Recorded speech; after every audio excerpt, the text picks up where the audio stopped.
வந்துள்ள ஆசிரியர்களுக்கும் இங்கு வந்துள்ள மாணவ மாணவர்களுக்கும் பெற்றோர்களுக்கும் எனது முத்தான சனது கூறி எனது உரையினை ஆரம்பம் செய்கிறேன்.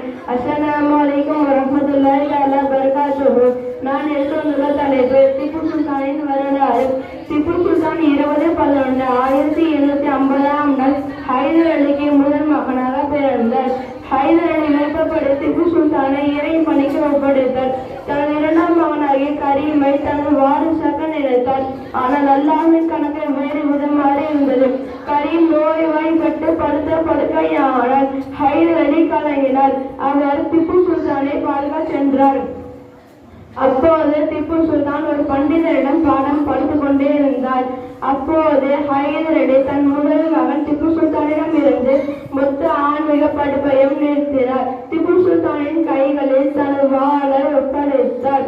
திப்பு சுல்தானுக்கு போர்களை கற்பிக்கப்பட்டன. ஒரு தகுதி வாய்ந்த இளவரசனாக திப்பு சுல்தான் உருவானார். அப்போது திப்பு சுல்தானுக்கு வயது 15. பெற்றோர் அரசர் ஹைதர் அலியிடம் பாராட்டினர். இந்த போரை காண்பதற்காக 15 வயதுடைய திப்பு சுல்தானை அழைக்கப்பட்டிருந்தது. போர்க்களம் அவருக்கு ஒரு பூங்காவாகவே தெரிந்தது.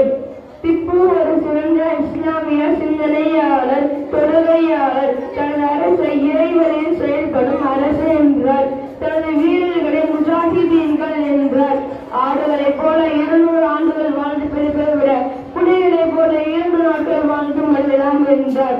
தன் வீரர்கள் குவியலுக்கு மத்தியில் 1799 மே 4 அன்று உயிர் தியாகம் செய்த திப்புவினுடன் கிடந்தது.